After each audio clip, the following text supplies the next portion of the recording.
You believe you are the master of your fate. You believe the thoughts currently racing through your mind are your own, generated by an independent will that belongs to you and you alone. But let us strip away the vanity. Let us look at the cold, hard machinery of your daily existence. You woke up at a time dictated by an alarm, or a habit formed years ago by necessity. You consumed media fed to you by an algorithm designed to exploit your dopamine receptors. You hold opinions that were handed to you by your parents, your teachers, your politicians, or your news anchors. You are not thinking. You are reacting. You are not living. You are drifting. And drifting is the devil's playground. In the dark interrogation room of the soul, I sat across from the darker side of my own consciousness, the entity humanity calls the devil. I did not ask him about pitchforks or hellfire. Those are children's stories designed to scare the obedient. I asked him about the only thing that matters. I asked him about control. And his answer should terrify you more than any brimstone sermon ever could. He told me that he controls 98% of the people on this earth. Not by possession, not by force, but by the simple, insidious act of drifting. The death of free will is not a sudden execution. It is a slow, comfortable suicide. You see, the devil does not need to wage war on humanity. We surrender willingly. We hand over the keys to our minds because thinking, truly thinking for oneself, is the hardest work there is. It is painful. It requires a level of definite purpose that most people never cultivate. So, we drift. We drift through school, accepting facts without questioning their origin. We drift into marriages because it is what society expects. We drift into jobs that crush our spirits because we fear poverty more than we desire freedom. And in that state of drifting, we become automatons. The devil told me, with a sneer you could feel in your marrow, that a drifter is anyone who allows their mind to be influenced and controlled by circumstances outside of their own mind. Look around you. Look at the faces on the subway, in the traffic jams, in the endless queues. Do you see fire? Do you see intent? Or do you see the glazed look of the sleepwalker? The devil calls this the hypnotic rhythm. It is the natural law that solidifies habits into permanence. It is the cosmic glue that binds you to your own mediocrity. Once you begin to drift, the rhythm takes over. It spins the web of your habits around you until you are no longer capable of breaking free. You become a fly in a spider web, but the spider is not coming to eat you. The spider is content to let you hang there, buzzing uselessly until you wither away. The horrifying truth is that free will is not a birthright. It is a prize to be won. You are born with the potential for it, just as you are born with muscles that can lift heavy weights. But if you never exercise that will, it atrophies, it dies, and something else takes its place. The devil fills the vacuum. Nature abhors a vacuum, and so does the architecture of control. If you do not occupy your own mind with definite, positive thoughts, the opposition will occupy it for you with fear, doubt, and indecision. I asked the adversary how he gains control of a human mind. He said he plants the seed of fear. Not big, dramatic terror, just a small, nagging worry, a fear of criticism, a fear of ill health, a fear of loss of love, a fear of old age, a fear of poverty, and the granddaddy of them all, the fear of death. These are the shackles. Once you fear, you hesitate. Once you hesitate, you drift. And once you drift, you are his. The transition is so subtle you never notice the moment the lock clicks shut. You just feel a little heavier, a little more tired, a little more cynical. You tell yourself this is just how life is. That is the lie. That is the anesthesia. The death of free will happens when you value security over opportunity. The devil loves the person who seeks security. Show me a man who wants a guaranteed paycheck, a guaranteed pension, a guaranteed path, and I will show you a man who has already signed the contract. He has traded the infinite possibility of his own mind for a cage. It is a comfortable cage, lined with entertainment and distractions, but it is a cage nonetheless. The drifter accepts whatever life hands him. He does not protest. He does not fight back. He complains, certainly. He whines about his bad luck. But he never looks in the mirror and realizes that his luck is a direct result of his refusal to take command of his own ship. You might be offended by this. You might be saying, I make choices every day. But do you? Or do you merely select from a menu of options that were pre-approved by the hypnotic rhythm of your environment? Choosing between two brands of cereal is not free will. Choosing between two political parties that both serve the same corporate masters is not free will. Free will is the ability to stand entirely alone, against the current of popular opinion, against the pressure of your peers, against the terror of failure, and say, this is who I am. This is what I want. And I will not stop until I have it or I am dead. How many people do you know who live like that? 1 in 1,000? Maybe. The rest are the 98%. They are the livestock of the devil. They feed the machinery of the world with their labor and their obedience, and in return, they are allowed to exist. But existence is not life, and that is the tragedy. We have the power of a God, the power to shape reality with our thoughts, and we use it to worry about what the neighbors think. We use it to replay past failures. We use it to construct imaginary disasters that will never happen. The devil confessed to me that he has no power over a person who knows what they want and is determined to get it. Against such a person, his weapons are useless. He cannot bribe them because they have their own riches. He cannot scare them because they fear nothing but the loss of their own soul. He cannot confuse them because they have a definite plan. But the moment that definiteness wavers, the moment you say, I'll do it tomorrow, or maybe I'm not good enough, he steps in. He whispers, he nudges, and you drift back into the line. We are discussing the death of free will because it is already happening to you. It is happening right now.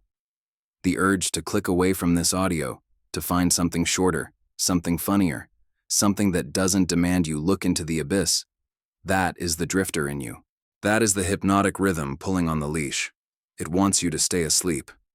It wants you to remain a statistical average. It hates the anomaly. It hates the individual. To reclaim your will, you must first admit that you have lost it. You must look at the wreckage of your unfinished goals and your abandoned dreams and admit that you were not the driver. You were the passenger, and the driver was a shadow, a compilation of your fears and your laziness. The devil is not a red man with horns. He is the entropy in your own brain. He is the path of least resistance. And the death of free will is simply the triumph of gravity over the human spirit. If you are to escape the 98%, you must understand the weapon that is being used against you. You must understand how the schools, the churches, and the workplaces are designed not to liberate you, but to make you a better cog in the wheel.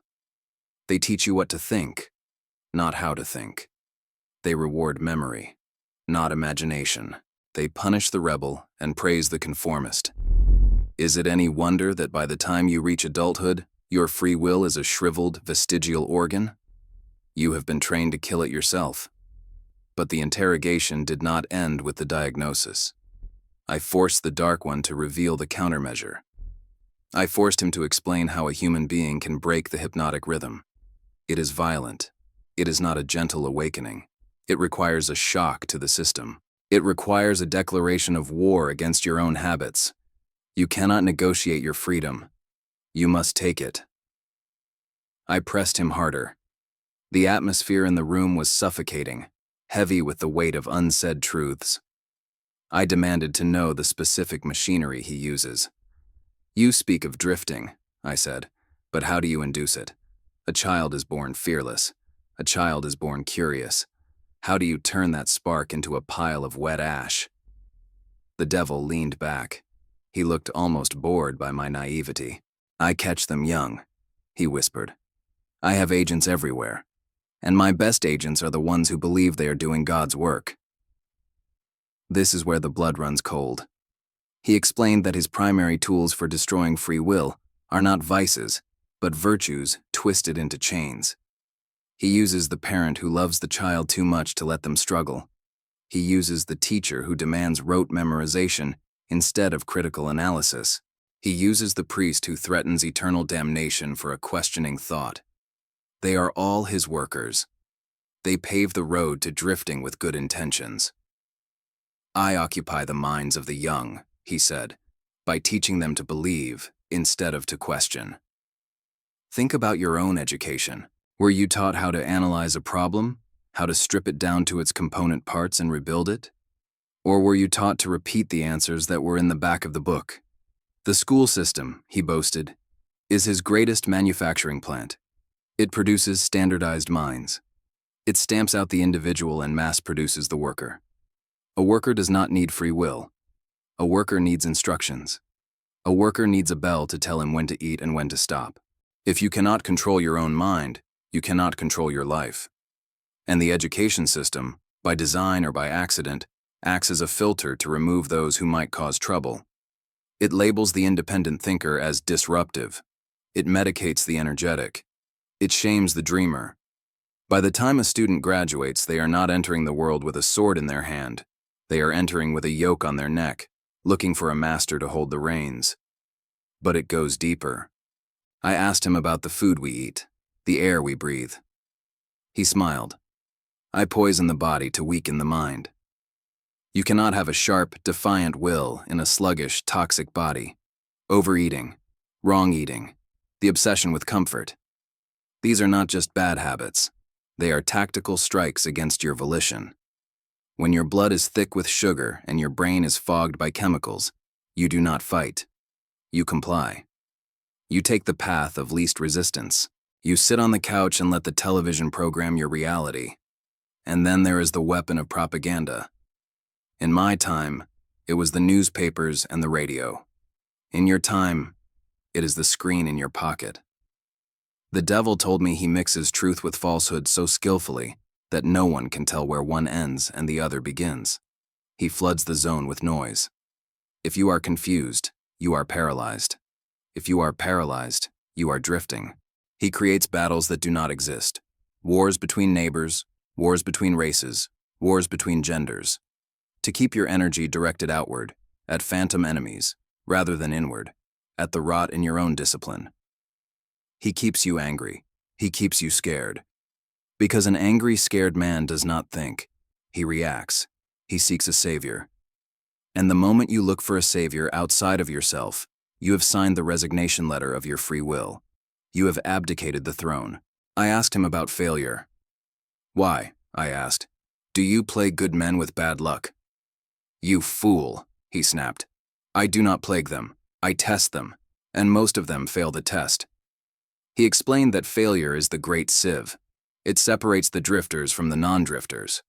When a drifter meets defeat, he quits. He says, it was not meant to be. He blames the economy. He blames his wife. He blames the weather. And he stops. That is the devil's victory. But the non-drifter? The one with free will? He treats failure as a lesson. He understands that every adversity carries with it the seed of an equivalent benefit. But you have to look for the seed. You have to dig through the dirt and the pain to find it. Most people are too busy feeling sorry for themselves to look for the benefit. They nurse their wounds. They build a shrine to their victimhood. Look at me, they say. Look how hard I tried. Look how unfairly I was treated. The devil loves a victim. A victim has no agency. A victim has no will. A victim is a drifter by definition. The devil revealed that he uses failure to break the will of the strong. He hits you once. You stand up. He hits you again. You stand up. He hits you a third time, harder. If you stay down, you are his. But if you stand up that third time, if you smile at the wreckage and say, "Is that all you have?" then he backs away. He has no power over the persistent. Persistence is the enemy of the hypnotic rhythm. Persistence breaks the cycle. But how many of us persist? We live in a world of instant gratification. If we don't get the result in a week, we assume the method is flawed. We switch tactics. We start over. We drift from one scheme to another, never staying long enough to build the momentum that breaks gravity. This flitting about, this inability to stick to a definite purpose, is the death of the will. It creates a habit of quitting. And once quitting becomes a habit, you are finished. He told me about the danger of associates. You become the average of the people you surround yourself with. If you are surrounded by drifters, by complainers, by people who seek security over freedom, you will inevitably sink to their level. It is the law of the hypnotic rhythm. You cannot maintain a high frequency of thought in a room full of static. You must ruthlessly curate your environment. You must cut out the cancers, even if they are your friends, even if they are your family. This sounds cruel, but the alternative is to drown with them. The interrogation turned to the subject of time. Time, the devil said, is my greatest ally for the drifter and my greatest enemy for the non-drifter. For the drifter, time solidifies their bad habits. Every day you spend in fear makes the fear stronger. Every day you spend without a goal makes the aimlessness more permanent. Time cements the chains, but for the person of free will, time is the compound interest of wisdom. Every day spent in pursuit of a definite purpose brings you closer to invincibility. I have them wait, the devil sneered. I tell them there is plenty of time. Start tomorrow, start next year. Wait until the market is better. Wait until the kids are grown. Wait until you feel ready. That is the lie. You will never feel ready. The condition of readiness is a mirage used to delay action. Action must precede the feeling of readiness. But the drifter waits. And while he waits, he ages. His energy dissipates. His will erodes like a sandstone cliff against the ocean. And one day, he wakes up old, filled with regret, looking back at a life of almosts and could-haves. The devil does not need to kill you to win. He just needs to delay you. He just needs you to hesitate. In that hesitation, free will dies a quiet, unnoticed death. You don't lose your freedom in a dramatic battle.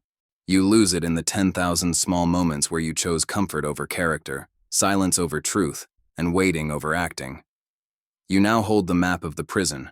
You understand the bars, fear, procrastination, the hypnotic rhythm, the need for approval. You understand the warden, the negative vortex of your own drifting consciousness. The question remains, do you have the courage to stage a jailbreak? Because make no mistake, nobody is coming to let you out. There is no cavalry. There is only you, and the remnants of a will you have neglected for decades. I force the devil to hand over the key. It is not complex, but it is heavy. It is so heavy that most people would rather stay in their cells than try to lift it. The key is definiteness of purpose. This is the antidote to drifting. It is the absolute, unshakable knowledge of what you want, coupled with the burning desire to possess it. The devil confessed that he is powerless against a human being who has a definite chief aim. Why? Because a person with a definite aim does not hesitate. They do not leave a vacuum in their mind for fear to enter. They are constantly moving, constantly planning, constantly acting. The hypnotic rhythm, which usually binds men to failure, catches the person of definite purpose and binds them to success instead. It works both ways. That is the cosmic joke. The same law that solidifies the poverty of the drifter solidifies the wealth of the non-drifter. If you fill your mind with a definite goal, and you back that goal with organized plans, the rhythm takes over. It makes your discipline automatic. It makes your persistence natural. It turns the struggle into momentum. You stop swimming upstream and start riding the current, but this time, you are steering the boat. But you must be specific. You cannot say, I want to be rich. That is a drifter's wish. It is vague. It is weak. You must say, I will have this specific amount of money by this specific date in exchange for these specific services. You must write it down. You must burn it into your subconscious until it wakes you up in the middle of the night. You must become obsessed. The devil fears the obsessed man because the obsessed man does not hear his whispers. You must also learn to close the door to your mind. You are the gatekeeper. Every day, thousands of negative impressions try to storm your castle.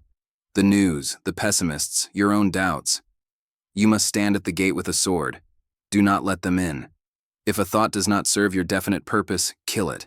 Kill it instantly. Do not entertain it. Do not analyze it. Reject it. This is mental hygiene. If you let the garbage in, you will live in a landfill. The devil revealed another secret. The mastery of sex transmutation. This makes people uncomfortable, which is why it is so powerful. The drive to create life is the most potent energy in the human experience. Most men waste it. They dissipate it in physical pursuit, in lust, in momentary release. But the non-drifter harnesses this energy. He redirects it. He takes that raw, volcanic drive and channels it into his work, his art, his purpose. This is the fuel of genius. If you can control your biological impulses and turn them into creative action, you become a force of nature. You become tireless. You become magnetic. And then there is the matter of prayer. The devil laughed when I asked him about prayer. He said, "I love the prayers of the drifter. They beg. They plead. They ask God to do my work for them." Begging is an admission of fear. It is an admission of helplessness. Nature does not respond to begging. Nature responds to faith. And faith is not a passive belief. Faith is active preparation. If you pray for rain, you better be carrying an umbrella. If you pray for wealth, you better have a plan to earn it. The only prayer that works is the prayer of gratitude for what you are about to create, delivered with the absolute certainty that it is already yours. You must demand of life, not ask. You must negotiate with reality from a position of power, not from your knees. This brings us to the concept of the other self. When you have stripped away the fear, when you have stopped drifting, when you have defined your purpose, you make contact with a part of you that knows no limitation. This is your other self. It is the part of you that is connected to infinite intelligence. It is the genius that writes the symphony, the architect that sees the skyscraper before the ground is broken. The devil cannot touch the other self. He can only control the frightened physical shell. Your task, starting the second this video ends, is to invoke that other self. You must stop identifying with your limitations. Stop saying, "I can't." Stop saying, "It's too hard." Those are the words of the prisoner. Start speaking the language of the warden. I will. I am. It is done. You have to be willing to walk alone. The path of the non-drifter is lonely because the crowd is going the other way. The crowd is drifting toward the cliff, singing songs of distraction. You must turn around and walk through them. They will mock you. They will try to pull you back. They will call you crazy. Let them. Their approval is the currency of the damned. You do not need it. Ultimately, the death of free will is a choice. It is a choice you make every morning when you hit the snooze button. It is a choice you make every time you swallow your truth to avoid a conflict. It is a choice you make every time you choose safety over growth. The devil is real, but he is not a monster under the bed. He is the path of least resistance. He is the entropy that pulls everything toward chaos and decay. You are the anti-entropy. You are the architect of order. But you must build. You must work. You must think. The interrogation is over. The secrets are out. The mechanism of your enslavement has been exposed. You can no longer claim ignorance. You can only claim cowardice or courage. There are two envelopes on the table of your life. One is labeled security drifting, and it contains a slow death of the soul. The other is labeled freedom struggle, and it contains the keys to the universe. Pick one. Pick it now, and never look back.